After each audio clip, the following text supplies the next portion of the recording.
Hi everyone, my name is Stacy-Ann Smith. I am 35 years old and I have been nominated as a 2020 hero. I can't imagine thinking of myself as a hero, but I was nominated because of my work with my organization called Pursued International Foundation. Pursued International Foundation aims to bring healing and restoration to commercial sex workers and to raise awareness about human trafficking. Our outreach is done bi-weekly with commercial sex workers in the Kingston area, where we engage with them through conversation, listening ears, prayers, and gifts. We also provide care packages during this pandemic and have been able to help with business startups whenever possible.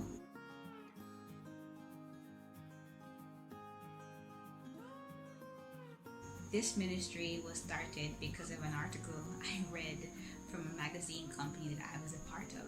I chose to spend some time reading one evening while waiting to be picked up for a games night. Nothing spectacular, no, the Lord told me to. It was to pass the time while I waited. And that just shows me again the providence of God, where we think we're doing one thing but God is at work. And so while reading this article about sex tourism in Southeast Asia, I was compelled to look at the different groups that were doing work to alleviate this problem. While looking at these various organizations, I clicked upon an organization that I was familiar with and decided to send them an email about my name and my interest in them because of an article or a sermon, I can't remember, that I had listened to or read by Francis Chan, which said we didn't need any thunderbolt, lightning, or fire to come down from heaven to go and serve. We are all called to go and serve. Within a few months, I was in Asia, in a foreign country with a language I had never heard in my entire life. And an adventure began, an adventure of seeing God's heart for the exploited, the downtrodden. And having been a therapist for 7 years prior, I was familiar with brokenness, but it was within the four walls of an office where I could leave it when I went home. I lived amongst it and I saw how broken these women were, and I was never the same. When I came home, I thought to myself, okay, I will get a job doing work in this field. I was a regular 30-year-old girl who has been giving my life and service in many different ministries, from church to other parachurch organizations, and so I was thinking it's time to get a job. I can help people, but I can get paid. But that wasn't God's plan. He challenged me through various encouragements from church friends and church family to look into my own country and see what was happening here. I spent some time in prayer with a group of women who ended up being the founding members of my organization and started what is now Pursued International Foundation.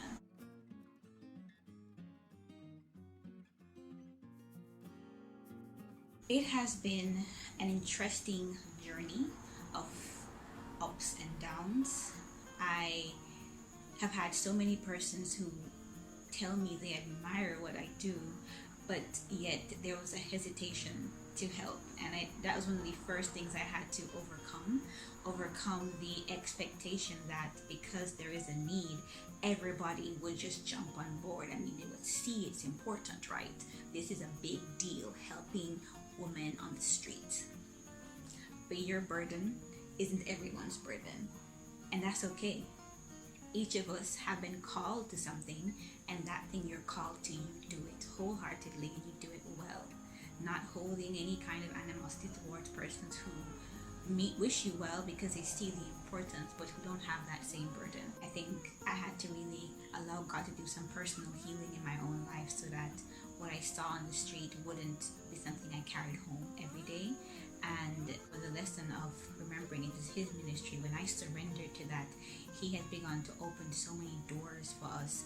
We have gotten so much favor with companies and NGOs and so many partnerships. So many persons have reached out to me that I didn't know of, and that's something that's been really interesting for me.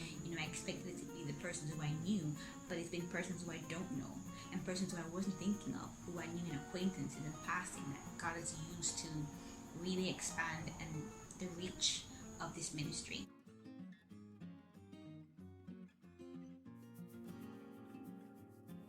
I I've had to deal with loss of leadership, loss of volunteers, challenges in relationships with the people on my team, and learning to humble myself and to put everything into God's hands.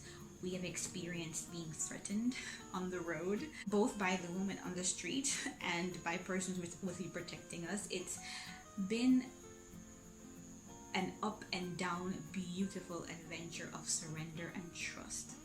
And one of the biggest things I've learned is that it's not my ministry or my organization, it's God's. He put the burden in my heart for these people, and He who began a good work is faithful to complete it. And just like how Moses was being prepared to do what he did for the children of Israel, he had to remember and he had to stay faithful to what God called him. The people had a need and he had a person, and he pulled them together, not because of Moses' great qualification, but because of God and what he was able to do.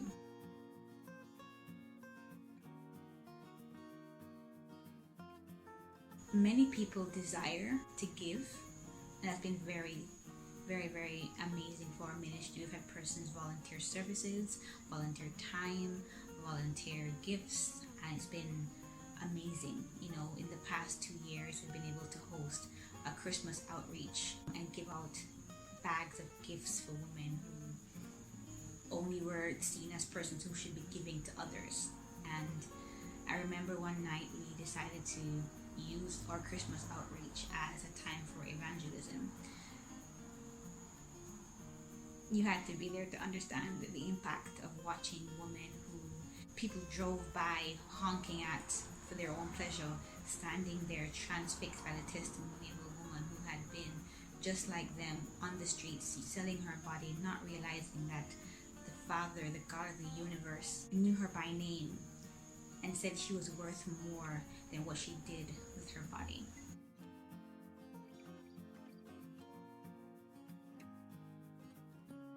My hero is Elizabeth Elliot. I know so many persons who are my friends who were probably watching it right now, like, yeah, I'm always quoting her, I've been reading her books. My favorite book from her is Suffering is Never for Nothing.